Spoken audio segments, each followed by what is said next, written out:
Title 3. Penalties. Chapter 3. Duration and effects of penalties. Section 2. Effects of the penalties according to their respective nature. Article 30. Effects of the penalties of perpetual or temporary absolute disqualification. The penalties of perpetual or temporary absolute disqualification for public office shall produce the following effects.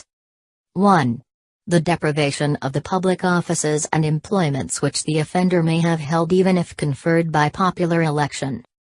2. The deprivation of the right to vote in any election for any popular office or to be elected to such office.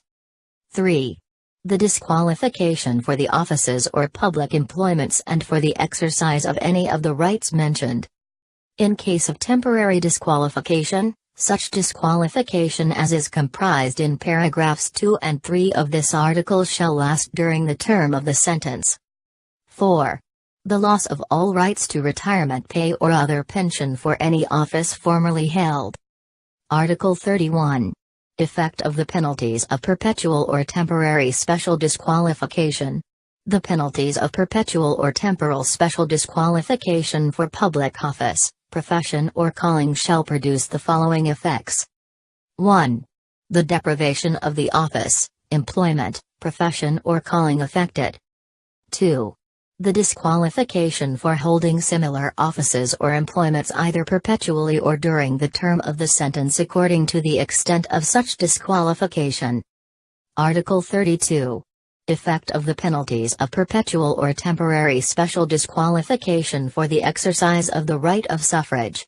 The perpetual or temporary special disqualification for the exercise of the right of suffrage shall deprive the offender perpetually or during the term of the sentence, according to the nature of said penalty, of the right to vote in any popular election for any public office or to be elected to such office. Moreover, the offender shall not be permitted to hold any public office during the period of his disqualification. Article 33. Effects of the penalties of suspension from any public office, profession or calling, or the right of suffrage.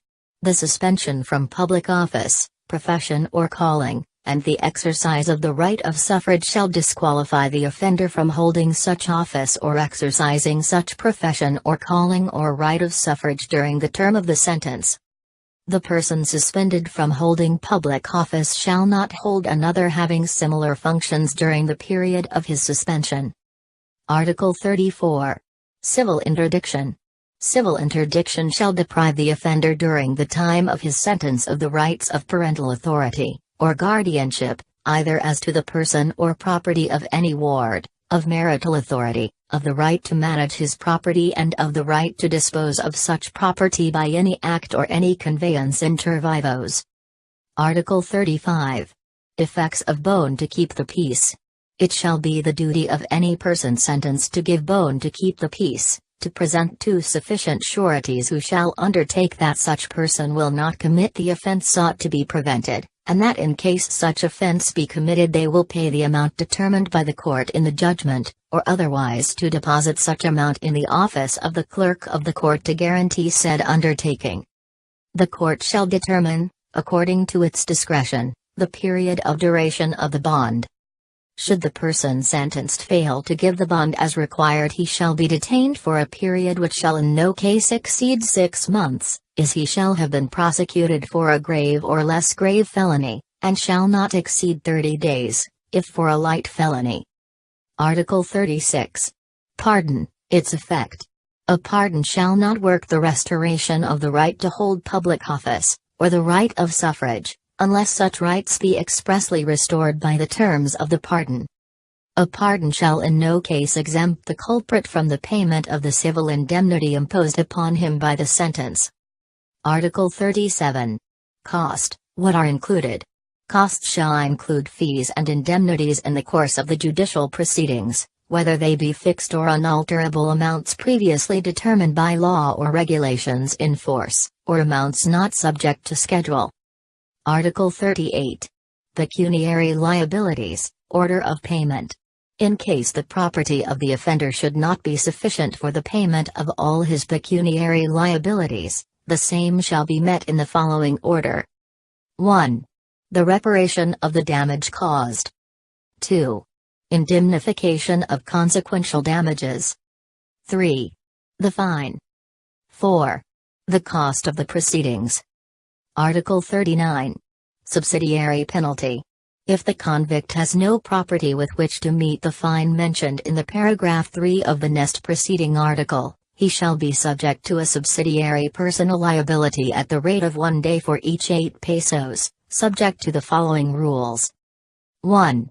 If the principal penalty imposed be prisión correccional or arresto and fine, he shall remain under confinement until his fine referred to in the preceding paragraph is satisfied, but his subsidiary imprisonment shall not exceed 1/3 of the term of the sentence, and in no case shall continue for more than 1 year, and no fraction or part of a day shall be counted against the prisoner. 2. When the principal penalty imposed be only a fine, the subsidiary imprisonment shall not exceed 6 months, if the culprit shall have been prosecuted for a grave or less grave felony, and shall not exceed 15 days, if for a light felony. 3. When the principal imposed is higher than prisión correccional, no subsidiary imprisonment shall be imposed upon the culprit. 4. If the principal penalty imposed is not to be executed by confinement in a penal institution, but such penalty is of fixed duration, the convict, during the period of time established in the preceding rules, shall continue to suffer the same deprivations as those of which the principal penalty consists. 5. The subsidiary personal liability which the convict may have suffered by reason of his insolvency shall not relieve him from the fine in case his financial circumstances should improve. As amended by RA 5465, April 21, 1969.